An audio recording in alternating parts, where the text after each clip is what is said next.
I'm Sean, I'm Aubrey. and you're watching BooVille BooVille TV. TV.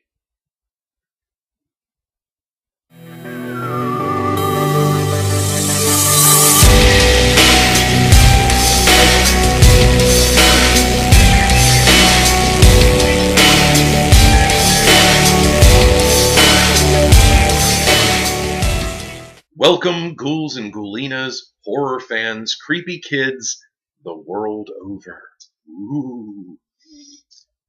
No, I know we look like it, but no, we're not actually horror hosts. Well, we are. Not well, right we now. aren't, but Well, they are. yeah. Anyway. Sometimes kind of maybe if. But this channel is specifically for the love of everything creepy, the love of everything spooky. We're going to talk about Gothic music, real Gothic music. We're going to talk about horror films. We're going to talk about schlocky horror films, magazines, clothing, DVDs, ad infinitum. As always, well, not always, because we haven't done this yet. This is the first of hopefully many here on BooVille TV.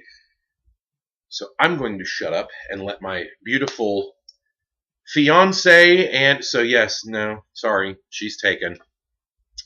My beautiful fiance open this episode with her own words, and as far as how she got into being a creepy kid and her love of everything, and I'm going to sit and watch, and then we'll reverse, and then who knows what we'll do. We might. Mr. Scully Skeleton back there is keeping an ever vigilant eye on us. Yes, so he's very good protector here at the crypt. Yes. He's our watch skull. Our watch skull. Yes. He. Without further ado, my darling. All right, so I have always been a creepy kid by heart. Ever since I was small, like 5-ish. I was terrified of anacondas and aliens, but I was always as a child, that movie scared the shit out of me. But Mars Attacks, for those of you who don't.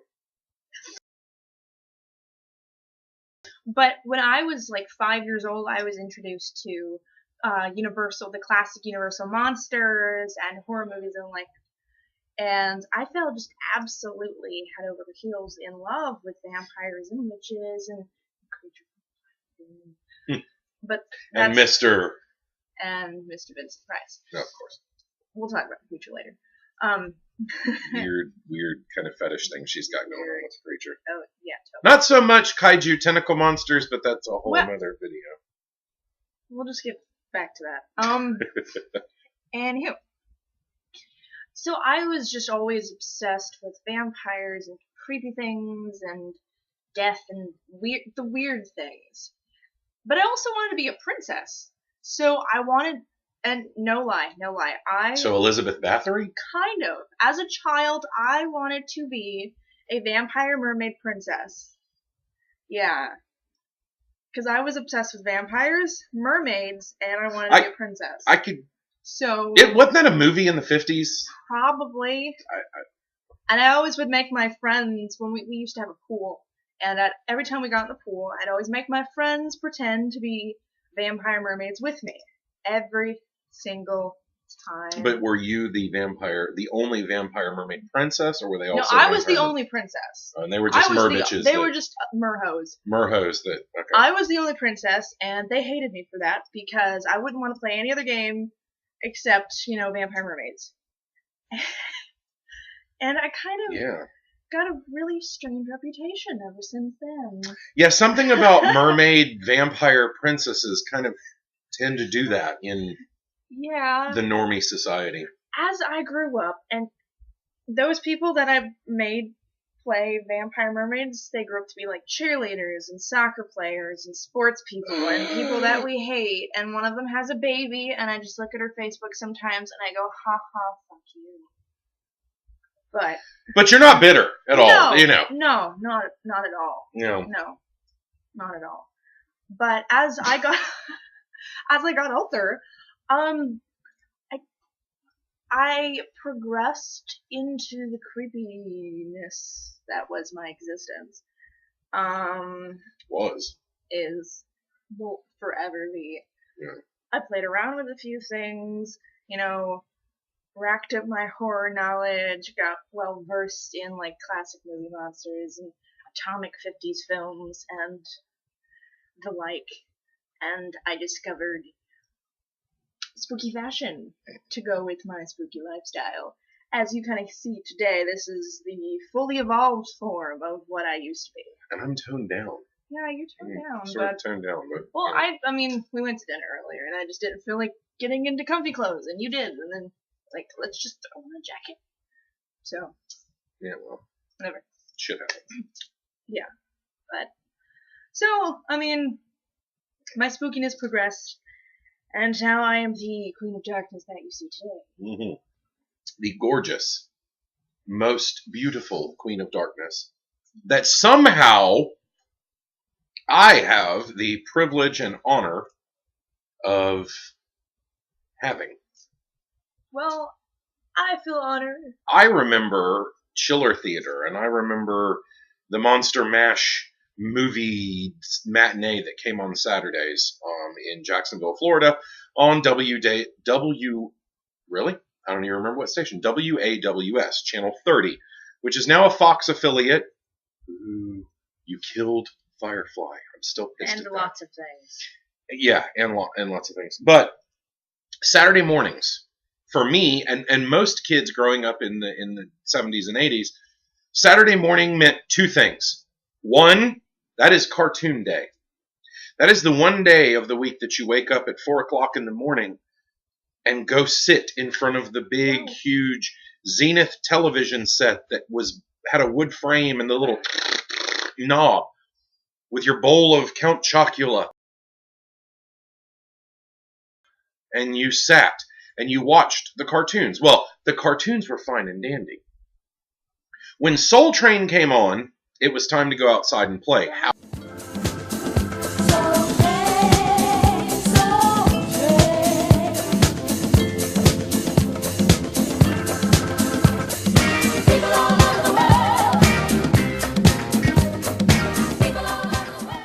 However, at 1 o'clock, the darkness opened, and we were given a feast, a visual and auditory feast of classic horror. And that was my first introduction to the wonderful world of horror and spookiness and I'm one of the living old school Gothic people from the 80s and 90s. More so the 90s, but so I fell in love with the dark things, and there was a weird shift that happened in the late 80s. Monster kids, or spooky kids, or creepy kids, as they had been called and coined in the 60s and so on, it was okay and it was fine, and you were weird, but it was okay. But in the 80s, when they had the whole satanic panic thing, anything that was Bela Lugosi or Boris Karloff or Vincent Price or anything that was horror was considered evil and satanic and this, that, and the other.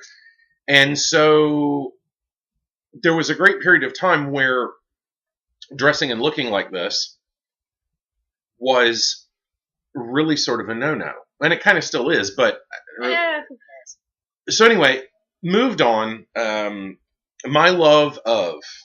Now, and we differ, and as this series progresses, hopefully it will, you will see, and we may have some heated conversations about, because we have in the past, some of our favorite genres. I will always be a classic fan. I am a fan of the 50s, 60s, 30s, 40s. I do like slasher films from the 80s. I do like the rebirth of the horror genre in the 90s. And there are few and far between movies in the 2000s that I actually like. That being said, here on BooVille TV, we will embrace everything. Dark, everything spooky, everything creepy. And long story short, too late, I know. It took me years and several marriages to find my graveyard queen. It took me a very, very long time to find the one woman who shared my passion for all things dark and creepy, and not just dark and creepy, but we're also sci-fi and gaming nerds, and do pirate reenacting and all these other things. So, just all around nerd. So, on behalf of myself and Aubrey, we welcome you to the first ever episode of BooVille TV. Hopefully, at some date in the future, things will get better, the lighting will get better, or maybe not, because I kind of like this setting because it reminds me of classic horror hosts, kind of like when we do. Well, I mean, even Sir they Cecil and had Miss Monsters. a little more of a budget. Very little bit of a budget. But more than we do at the moment. Yeah, so if you want to send us money, keep on going and send us money. Because free money's cool. Free money is cool, and if you enjoy our silliness and spookiness, then God knows why you would. subscribe down there or over there or wherever it is now. It's in the crotchatorial region. In the crotchatorial region of the video. So, I've been talking so much, the clove went out. Oh. Funny how that Me works. talk too much? No. No, never, ever. So, welcome.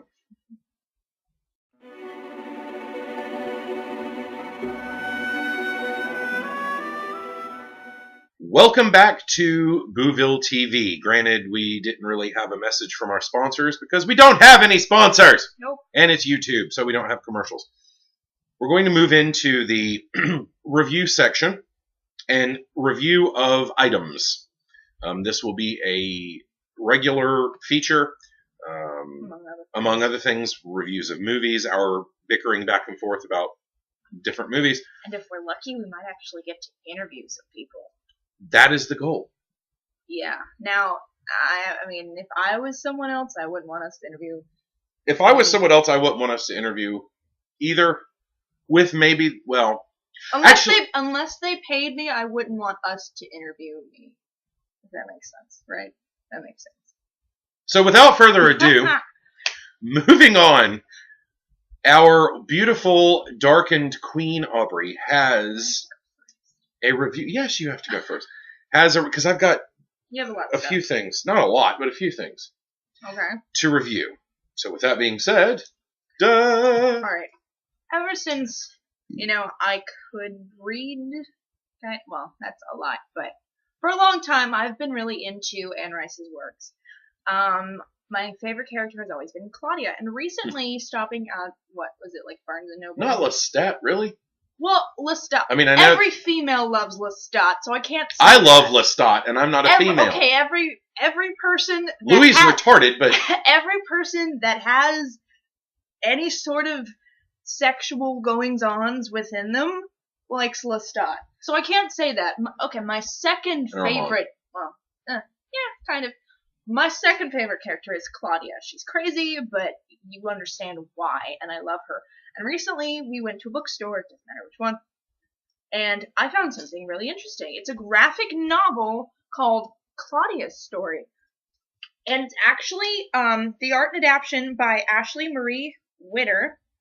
And the art in this book, here's the cover, if you can see it. The art in this book is absolutely gorgeous, and it completely fits what you would imagine Anne Rice's imagery to look like. Let's see if I can find a good representation. Hopefully you can see that, because it's mostly like black and white. But yeah, the artwork, the story, I mean, it's spot on. It took you all of 30 minutes to read the whole thing? Yeah, because I read it. I didn't put it down when I got this book. I read it on the way home, and I read it when we got home, and then I was soon finished, and I was absolutely in love. I have yet to read this, which I really need to, but where in the whole Interview with the Vampire series does this thing fit in? Is it pre... No, this fits, this is Interview with the Vampire, just Claudia's bits from that story. Okay, so it's... I mean, of course, after she, spoiler, dies. Yeah, if you don't know, she dies. Yeah, after she dies, I mean, obviously it ends, but it's just, basically, if you've seen the movie and you've read the book, all of her interactions when she comes into the story and then when she dies is what is inside this little graphic novel. And it's a pretty good chunk of pages worth. Now, it's been a while since I actually read the book, so I don't know if there's some embellishments, but it does say adaptation, so I'm assuming they filled it out a little bit. So this isn't actually written by Anne Rice? This is a... No, it's an adaptation of Interview with the Vampire, but from what I do remember, it is pretty spot on, for the most part. But I mean, I got this and I fell in love with it. I couldn't resist myself, and I finished it under an hour, maybe, because I could not put it down. And if you go to Barnes & Noble's, Books A Million, Amazon, whatever. Probably get it used on Amazon, too. Oh, shut up. Hey. Yes, you can. You can get it used on Amazon. But if you are in the mood to actually go to a bookstore, which you are actually still around, unfortunately. That cater to... Yeah, well... And you look in the graphic novel area, like where they have a lot of the Star Wars graphic novels and the Buffy graphic novels and this and this and that. Somewhere you might find this book. And I really hope you do, because if you find this book, I suggest you buy it without hesitation. Because it's just good times. Just all around good times. So 1 out of 10 skulls. 10. 10 and million. Why? Because the art is beautiful. If, as a Vampire the Masquerade player, I'm very fond of the clan Toreador, and even if you're not a Toreador, this book will enact the Toreador clan flaw on you mortals. Yes, the art is gorgeous. It just... You can't put it down, you can't look away. Everything's so doll-like and perfect, and it just makes the eyeballs happy. And the story brings back so many memories, and its quality, and it sticks to the original content, and it's just absolutely... Does it keep the feel of the Yes. of the way she's portrayed in the books? Not so much the movie, but 100%. because the movie Interview with... Why have they not done a Vampire Lestat movie? That's all I want to know. A good one. I know there have been little... But that was my favorite of, and I know we're kind of veering off, but and we do that. That was my favorite of the whole series. The Vampire Lestat was my favorite as well. Interview was okay. Queen of the Damned, I was... Now, if you want to read a comic version of the Vampire Lestat, in 1990 they actually did release a comic adaptation. I remember that. I have some of them. I'm not going to get them because that would require getting up and finding them. Perhaps at another... Yeah, some other time I'll show you, But yes, 10 out of 10 for Claudia's story. It's... Who's it by again? It's by... In case they don't know. In case you don't know, in case you weren't listening. We'll go ahead and post the... Hold on, wait. Here's the wonderful world of special effects. We'll go ahead and post you a picture of the novel and who it's by right now.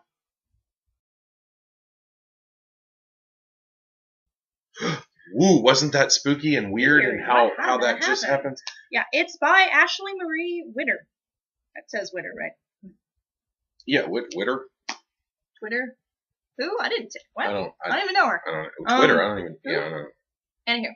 Yeah, it's by Ashley Marie Witter, art adaptation, all that jazz, and pick it up. It is beautiful. If you're an Anne Rice fan, you will fall in love with this graphic novel, and you will not want to put it down.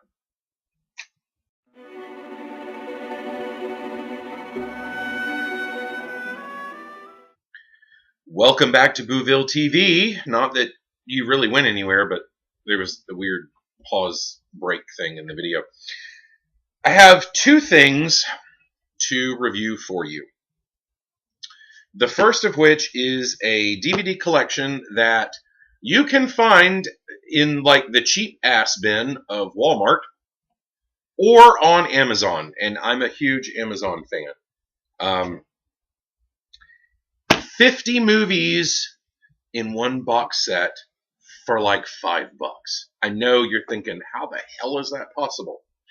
It's possible because it's low quality. But the thing, well, it's 50 classic features, 50 movies, horror classics. This is the cover. I'm sure a lot of you creepy kids have seen this on Amazon.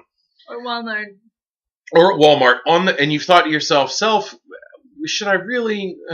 But some of the titles and the titles that are mentioned on the back are not all the ones that are in here.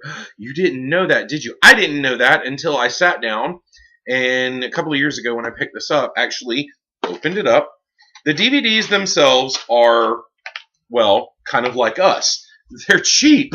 They're in plastic little papers. Not even plastic. They're paper sleeves. They're not, there's no logo on them. It's complete cheese. But it does come with a little booklet. And the booklet looks like this. Kind of looks like the cover. And it tells you some of the movies and a brief synopsis of what these movies are. And some of the more obscure ones, only people like us would even know of them. But I'm just going to kind of skim through. And Carnival of Souls, we all know. Atom Age Vampire, we all know. White Zombie with Bela Lugosi, we all know. The Screaming Skull, we all know. The Beast of Yucca Flats, we all know. The Giant Gila Monster, Metropolis from the 20s, silent film, great thing. The Vampire Bat, The Brain That Would Not Die. Oh, God. Dr. Jekyll and Mr. Hyde from 1920. Night of the Living Dead is on this, which is not listed on the back. The Lon Chaney Phantom of the Opera, Hunchback of Notre Dame, Nosferatu from 1922 is on here. Indestructible Man, Little Shop of Horrors with Jack Nicholson, Monster from a Prehistoric Planet, The Amazing Mr. X, The Bat with Vincent Price, Dementia 13, House on Haunted Hill. Last Man on Earth. Last Man on Earth. There will be a whole episode where I will talk about Legend, or I Am Legend, and the movies that have been spawned. Everything from Last Man on Earth to Omega Man, I Am Legend. Anyway, and one of my favorite things is near the end of the book, there is a wonderful artistic depiction from Nosferatu. And in the back, there is an index of the movies and what disc they're on and what side they're on. This will, at Walmart, cost you $10. $10. On Amazon used, you could probably get this for $1. And I would suggest there are some really crazy, schlocky, hokey, crazy things that I love from the 50s and 60s. But there are some absolute traditional classics in this. Basically, the only people that would not like, and that's probably why it's so cheap at Walmart, the only people that would not like this collection are normies that I don't like black and white movies. I don't like silent films. They're too boring and weird. So, pick this up. Horror classics. Look for the picture of Lon Chaney as the Phantom of the Opera on the front. Moving on. Any person who is a fan, a monster kid, a complete fanatic for the classics. Do you remember when you were a kid, and even going back to those older than me, do you remember in the 60s, the 70s, and even into the 80s, the monster movie magazines that were on pulp paper, that were, the cover was the only thing in color. Everything else was black and white. There were ads. The smell, when you opened it up, it smelled like pulp wood. Well, if you did not know, there is a magazine that has been produced for all over 10 years now, in the vein of the traditional monster classic magazine. And Aubrey, who is a sometimes fan of classics, but she has to be in a mood, for the first time today of all times, actually sat down and flipped through a copy and understood what it was for myself and some of you who went to the dime store, who went to the 7-Eleven just to pick up the next issue of the Monster magazine. And you got to really, I mean, they've been around the crypt for a while, but you've never really picked one up until today. No, I mean, I've picked up, like, Fangoria, no product placement, because, you know, we'd wish to get paid for this, but we won't. Remorgue. Which is my favorite modern. Horror Hound. Horror Hound and many others. I've picked up those and I've read through them. I actually own quite a few of those as well, but I've never picked up like the classic black and white monster magazines. It just until today, and I was actually pleasantly surprised with myself. So and I grabbed the past couple of issues. The new issue, which is issue number 94, I don't have yet. 94.91. No, 94 is the new issue that I do not have, that I just ordered from creepyclassics.com. Little bit of product placement here. creepyclassics.com, check it out.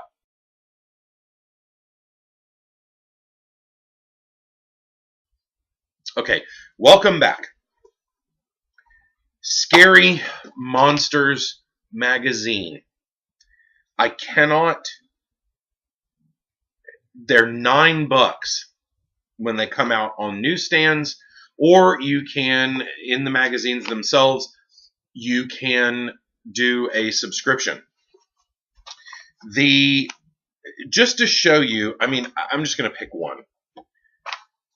I mean, it is a classic monster magazine. The front and back, beautiful artwork. Inside the book, it is just like you remember. It is all black and white. There is no color in this whatsoever. Well, except for Smans. Well, yeah, but Dennis Drakenis, you are my hero for bringing these back. There have been a lot of murmurings that, he was going to go digital.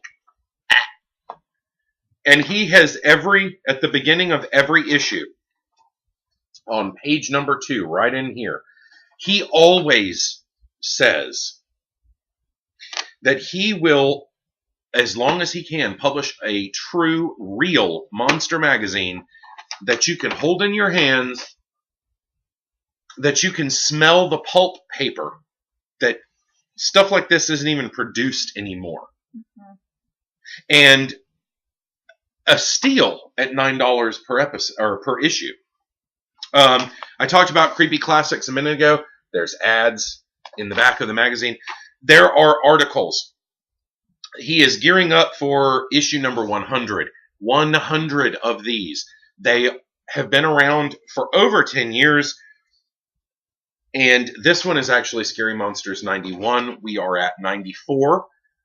Coming up to the All Hallows Eve season, the witching season, our favorite time of year that really for us is every day of the year, but it's our Christmas. It is our Christmas. It is our New Year, our Valentine's Day, all rolled into one. Scary Monsters magazine. If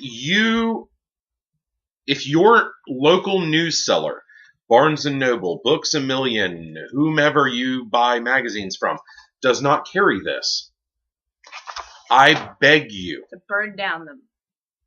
Burn down their building. Burn them down. If they don't carry it, burn down the building. Well, but I was going to go a little softer with that and say, ask them to carry this magazine. And if not, go online, do a Google search, and go to Scary Monsters magazine. You can purchase a subscription there. You can go to creepyclassics.com, not only purchase a subscription there, but to several other monster mags that are in the same vein. But Scary Monsters, I have to plug as my absolute favorite horror magazine. Do I like Rue Morgue? Yes. Do I like Fangoria? Fangoria always catered to more of the slasher films, which I'm a fan of. But like you with the classic stuff, I have to be in a mood for a slasher film. And no. Scary Monsters magazine. Take it from a newer creepy kid who, for the first time, picked it up and just flipped through it. Didn't even read any of the articles, but just flipped through it and went, wow, there's a documentary about Vampira. There's what that, and I'm, There's comics. These comics are cool. I'm going to read them. I've read them. Cool. And pulp stories from the old era, from the era of my grandparents and my parents. And Scary Monsters magazine, I sincerely hope that Dennis continues producing them. Yes, never go digital. Don't pull a Weekly World News. No. Which that is a whole nother Weekly World episode. News. Shame on you. Whole nother episode about Weekly World News coming up.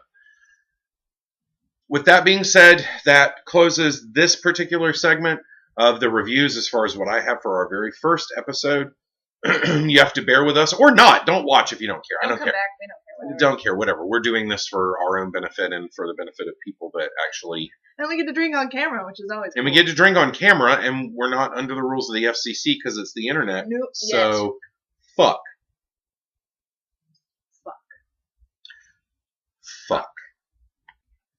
Hey there, everyone. It's just me by myself here in the crypt right now. It's getting wine. But I figured I'd take this time to talk to you guys about how I got into the Gothic subculture. Now, a lot of people just won't use the word goth. They think it's some horrible taboo that makes you a distant hoodoo or shit like Hail that. Satan! Hail Satan! Yes.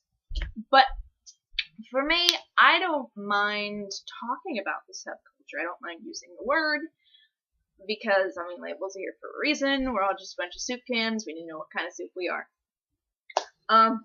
Anyhow, I got into the subculture when I was like 7th grade. I mean, I was always a really spooky child, but I always tried to fit in when I was really young. I always wanted to still be a cheerleader and blonde and stupid shit like that, even though I wanted to be a vampire mermaid princess as well. But as I got older, and I actually didn't start to experiment with my style until I had the misfortune of going to a private school. And I pushed all the boundaries. And I started listening to alternative rock music and wearing dark lipstick and boots and stuff like that. Boots and pants. And I did, as everyone does, go through a baby bat phase, as people like to call it nowadays. And it is cute. It's cute, but people for some reason just use it in such a negative light now. Whatever. But I grew out of that.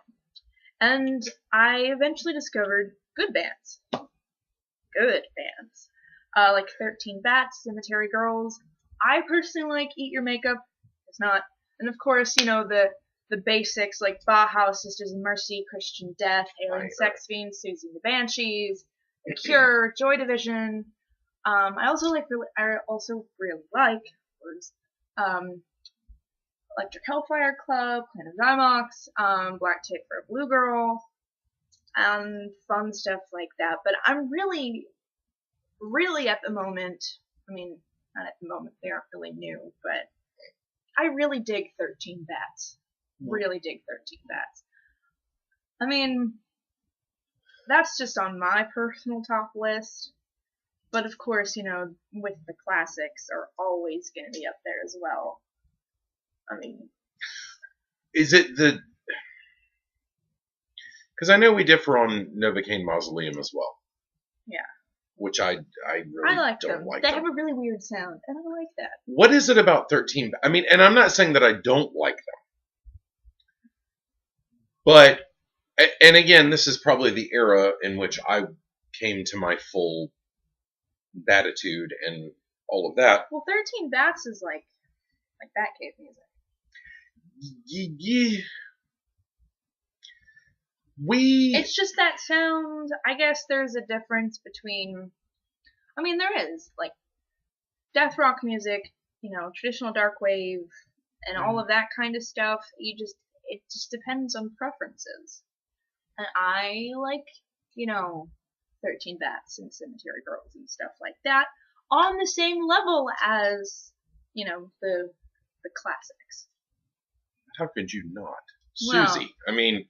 And speaking of Susie, she's still rocking it. This day and age, she still looks fine. Fine? She still looks fine. Yeah. I'm sorry, honey. My era called, and they would like their word back. So, I don't. But no, I tend to agree. I think that in this day and age, the classics are still around, and those of us and I don't know if I appreciate the term that your era, the elder goth thing. I don't, because that sounds kind of like old fart to me. And well, at least I don't know if I appreciate that. Think of it like this. You have... Don't you dare compare me to a fine wine. No. I was going to compare you into VTM terms. You have the antediluvians. I'm not an antediluvian. No, and then the Methuselahs. I'm definitely not a Methuselah. No, and then, a bunch of generations down, you have the elders, and then later on you have the neonates. You fall into the elder category. You're probably like 7th gen, 8th gen, 7th gen. 7th gen. 7th gen. We'll go with 7th gen. I'm like, what? 11th? No, I am not. 13th? I am going to elderize your ass so fast. We can't do that on camera, even on YouTube, because why would I don't care. That's but seriously, I think that the music, what they call Gothic music today. Can we talk about that for just a very brief moment? What really is like modern Gothic music, or what like normal people call Gothic music today? No. And the weird thing that you introduced me to that I had never heard of, and those of you from my era are going to go, Quay?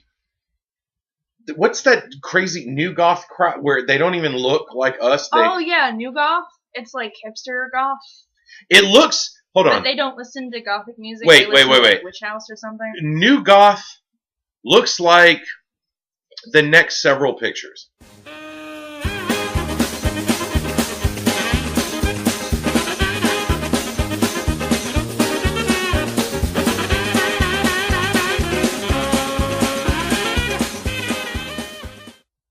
What?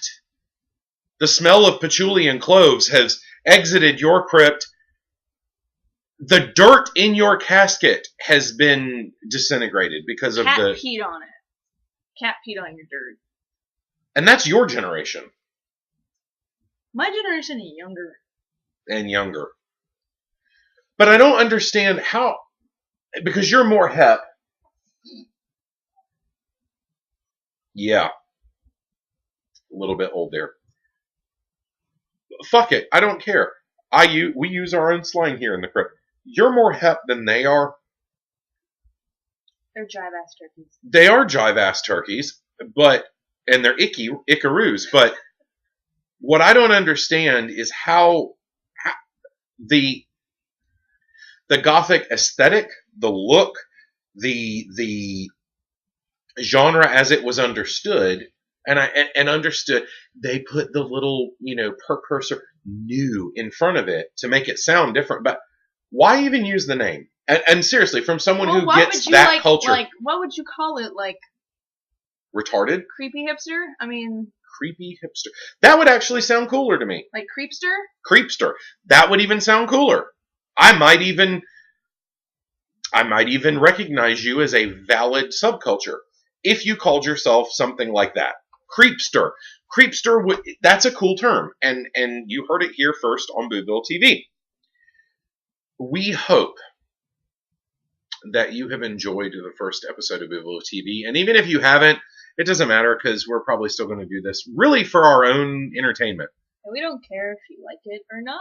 No, not really. We never really cared about what people like or dislike. Hail Satan. Anyways. Sure. Yep. I mean, we do that, so. The cast and crew of BooVille TV does in no way support the Church of Satan, nor are they members of the Church of Satan. We simply use that as a comedic device. Hail Satan. You know what this means. You're a cool You did not just bust this out. Look everywhere, and you will find it. You will find the sign of Satan. Those of you creepy kids who know the reference, please leave us a comment. Positive comment, because negative comments will be deleted, because fuck you. This hopefully will continue. I mean, you don't have a velvet couch, but we need one. If we had a velvet couch, they wouldn't really hear any of my reviews because it would be like, Yes. Meanwhile, back at the crypt, do you have any final words of spooky encouragement for the young ones or the oldsters out there who have languished and came across us by accident, and we're sorry. We're so sorry you came behind. Whoa. Not yet. That's later. We're so sorry you stumbled upon this channel. Words aren't kind to us. But it's for you, and well, fuck that. It's really for us. It's for us. But if you enjoy it, we enjoy the fact that you enjoy us, enjoying us, enjoying. Come back. Come back. Don't come back. Do come back. Don't come back. Boots and pants and boots and pants and boots and pants. Boots and pants and boots and pants and boots and pants. But, I mean, if you don't want to come back, well, fuck you. We don't care. If you do, that's really great. Yes. And we don't know what's wrong with you, but welcome. Yeah, welcome. Welcome to the family.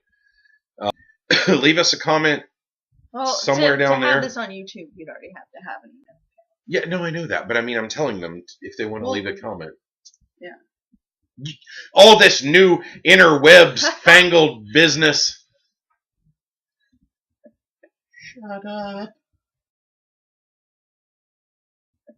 Shut up. So, on behalf of BooVille TV, welcome to welcome to the first episode. I am Sean. And I'm Aubrey. And you have just, God help you, been watching BooVille TV.